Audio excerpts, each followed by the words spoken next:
Well, hello and welcome to today's video. Today we're looking at a Brother MFC-L8600cdw. This is the type of Brother printer that uses the DR341 drum unit with the TN346, 349, 341 toner code we use in Australia. In America the code is slightly different. Yeah, I think you use DR346 or 347 in the US or the UK. But anyway, this is the problem this machine's got.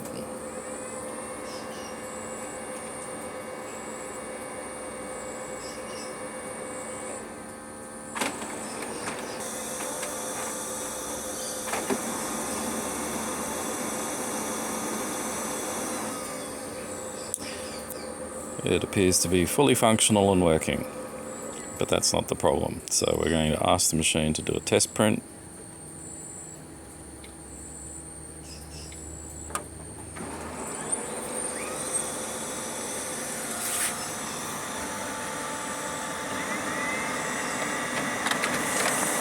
So the paper being picked up, and we're greeted with jam inside the printer. Now if we come around to the back of the machine and we have a look, we will notice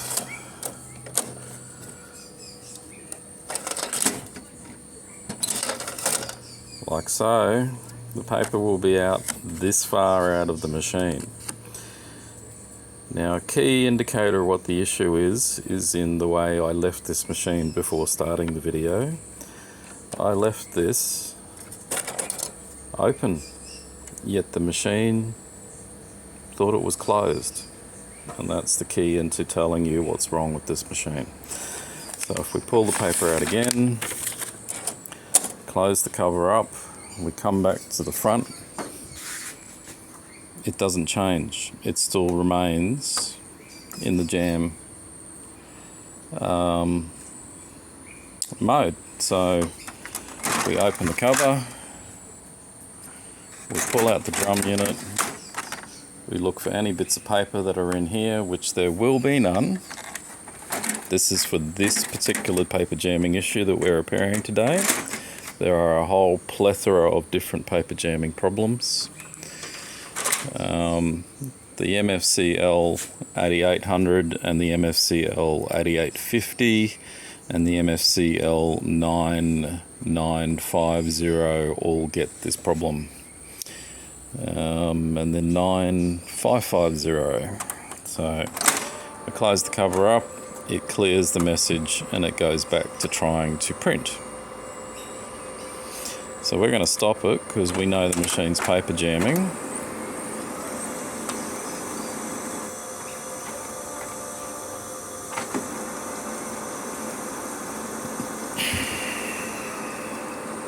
And it goes back to the main screen.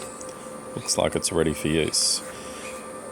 Now to work out what's causing this, we come around to the back of the machine, we open this rear door, we open the inner rear door, and here, this is the jam sensor, right here. Get a bit more light on the situation. This right here, it has a plastic shaft, it has a spring on it right here. This makes it spring backwards. On some of your machines where you're getting this paper jamming message, you will find this bit broken. You'll need to obtain a replacement whole inner rear door. That's how they come. The shaft goes all the way up here to this sensor arm, and this sensor arm goes between that U-shaped infrared sensor. Now you can see the arm is out it's not in between this sensor right there at the end of my finger, yet the machine, it's not saying cover open.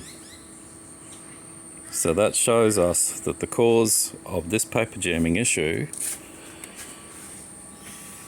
is that that sensor there is no longer functioning.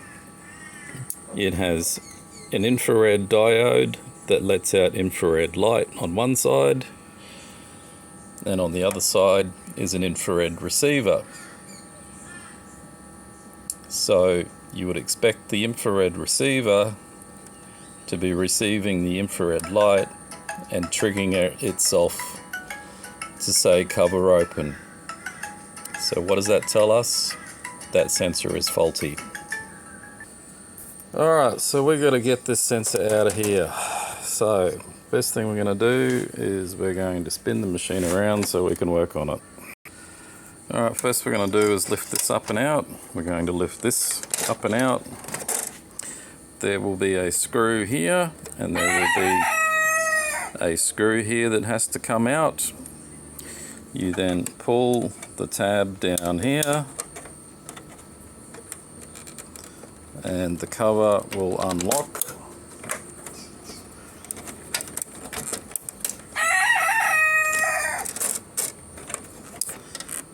And then this whole thing just comes out like so. So when you put it back together, this has to go up into a hole up here. Okay, so with the inner cover removed, we need to unplug the machine before we get any further into it. We don't want to damage ourselves. We need to pull the, I think we're going to have to pull the fuse unit out to fix this problem, so we'll undo this side as well, just in case. So you've got to undo that screw there and that screw there.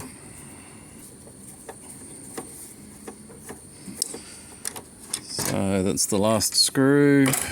We then have to pull this out. There is a clip right in here. Pull that clip down, pull it out, and that cover comes out. You have to undo the connecting power cable that carries the 240 volts or 110 volts in America. We need to pull the sensors out here. There's two leads. You grab both leads with both fingers, equal pressure, and pull like so. Same on this one. Grab both leads, equal pressure on both leads, and pull. We then need to take out this screw, and we need to take out this screw to get the fuser assembly out.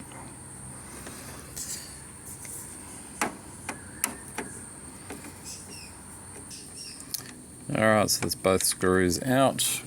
We then grab the fuser unit and we simply lift it out, and that gives us nice access to this circuit board that we need to get to. Alright, so in order for us to get this circuit board out, we have to take the side cover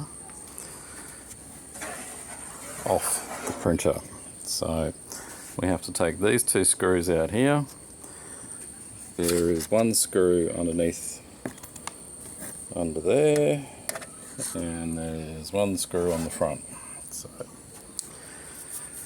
there's that screwdriver.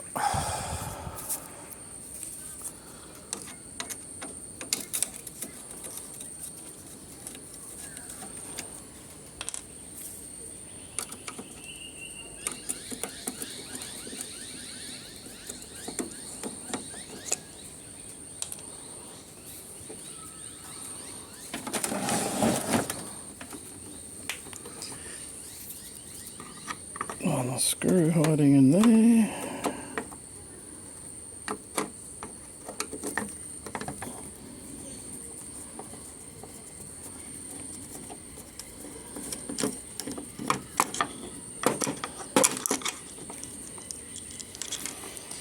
And then we open the front cover up, And we need to take out that screw there.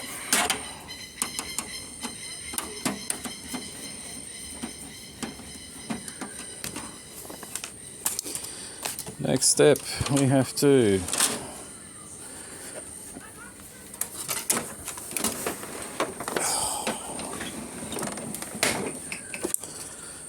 close the front cover up, remove the paper tray.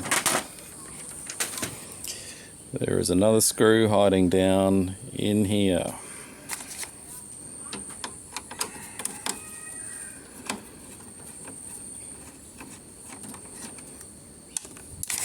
And then the next step is we need to kind of tip the machine up on its side and pull the cover off, being oh so gentle, not breaking this part of it, because this part right here on this angle can break very easily. Alright, so I've just got the machine tilted up. It's resting on a can of Aerogard currently, and what we will do is we will grab it. There are clips underneath under here, and it's just a case of getting everything up, preferably with two hands. So if you get that clip and then you get another hand under here and grab that and lift that, that should let this part come free. So I'm going to put the camera down and just do that. Okay, so I've just released this section here and I've just locked it back. Alright, so you basically got to have two hands. You've got to do the clip here, the clip here, the clip up here, and then this cover kind of goes in that direction.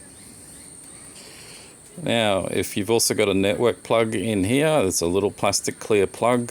Obviously, you've got to pull that out before you go, but most of these have been removed. And then it's just a case of bringing this up, opening the front cover,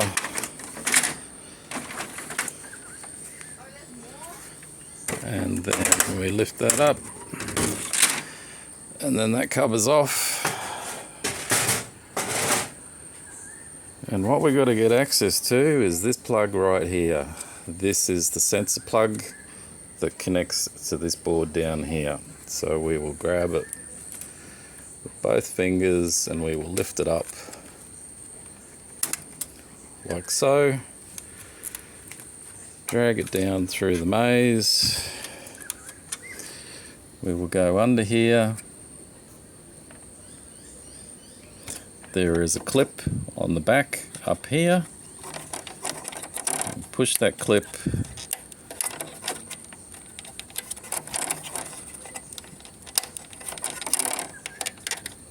and then that simply unclips out, and you can see as I'm pulling on that, that's coming through. And there's our faulty sensor that we're replacing today.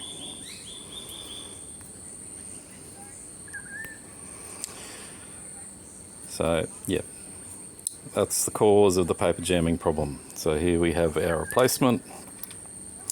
It's simply a case of feeding the cables back up through and doing the absolute reverse of everything we've already done.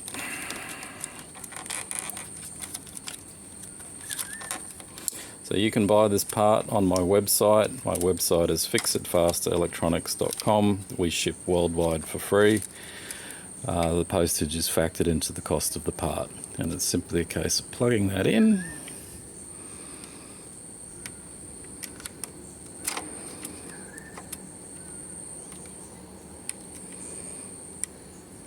So check the video description. The link is in the video description, or it is the first comment in the comments section as to where you can buy this part. If you're buying the part elsewhere other than from my website, there's also a link there where you can send me money to buy a coffee, buy me lunch, buy me dinner. It's up to you to choose. Either way, this video has gotten if you've had a successful outcome getting your printer up and functioning again, every contribution that everyone makes gives me encouragement to keep making these videos showing people how to quickly and easily fix their printers when they don't have any technicians in their area where they live, which turns out is quite common around the world. So anyway, I'm just gonna plug this in and reassemble everything, and I'll be back in a minute. Alright, so I've plugged that in, and we now got to get the board back in. So alright, so now I've got the machine back up vertical because fighting against gravity sucks, and it's just a case of bringing the cables down, getting the leading edge under the clip section and pushing it down, and that's it, it's in. And tidy up the cables, get them out of the road, and then we simply put everything back the reverse of how we pulled it apart. So it's a pretty quick repair really. It's only taken me 30 minutes whilst making a video. If you're a printer technician out in the field, you want to get this done as quickly as possible, and this is why I recommend buying Brother printers over many other printer manufacturers, because the stuff is quick and easy to fix generally overall. There's no malicious engineering like we get with brands like Canon and HP, where they'll deliberately put one screw in such an area that you have to pull everything off to get to that one screw. It could be a 2 or 3 hour round trip just to replace, say, a fuser. This is the kind of malicious engineering we see lately, where there'll be one fixture point and you have to get that fixture point off in order to carry out the rest of the repair. And it's just nonsense. And from what we've seen with Brother equipment, you can get the machinery fixed very quickly, and then the technician charges you accordingly to do the repair and then gets on to his next repair job. So if you're running a business where people need to print, I reckon this type of equipment's the way to go. Alright, so I'll finish putting that back together and we'll see what the machine does. Bet it's fixed. Alright, fuses in. We carefully put the sensor sockets back in. Be very gentle putting these back in because you can damage those sockets very easily. Plugs in, we'll put the 2 screws back in. And the screws that hold the fuser in are the flanged screws that have the flanged out.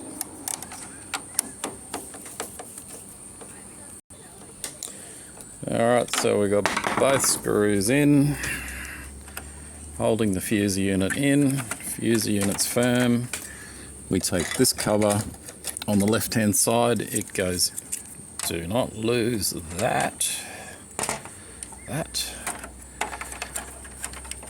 This goes up and under. You've got this tongue here, right there. It goes up and it clips in like so. At this point we can test it. We don't have to put the rest back together, but so we grab our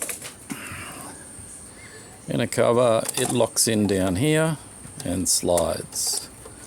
You've got locking pins here and here, like so.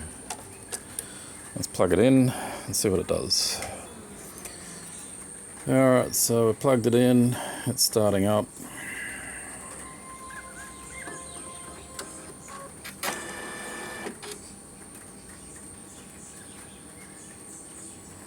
And you'll see straight away it says cover open.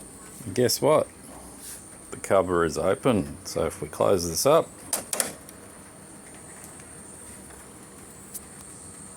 oh, it's the front cover, sorry. Alright, so we've got that cover open. We will close this cover. And it still says cover open, it says close the back cover. If we go around to the back, and now when we close the back, look at that. It now works. Considering one of these machines when you buy them costs about 900 bucks Australian. The machines don't really come with a lot of toner, so the replacement set of toners for it costs $900 Australian. So that's $1,600 worth of money we got sitting here. That's how much the printer will cost you in the first month of ownership. We get people commonly come in to get their printers repaired. We quote them $300 to repair it. They go, no, we're going to go and buy a new printer. They go and they spend $580 on a new printer. 3 weeks after they buy that brand new printer, because they've assumed that the printer comes with full cartridges, and it does not. No printer comes with full cartridges. The first month of ownership is always just over double what you paid for the machine.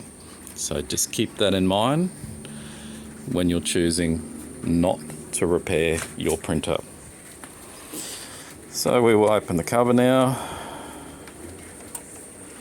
And we should see cover open. I'll close it. Alrighty. And we will do a test print.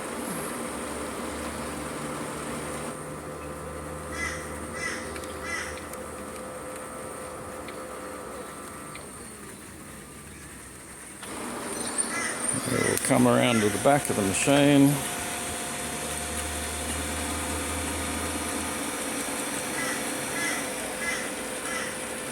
We don't have a paper tray in there. I'll put some paper. Yes, no paper. We now have a paper tray in there. We are printing. And out comes the paper complete. With no paper jam. So that's how to fix a rear 2-inch out paper jam on an MFC-L8600cdw. If you need the parts, head over to my website, fixitfastelectronics.com. If you've sourced your parts elsewhere, you can also send me a tip to say thanks for helping you out with this problem. It's in the video description or the first comment below. So I'll finish putting the cover back on this. We'll get this back to the customer and everyone will be happy. And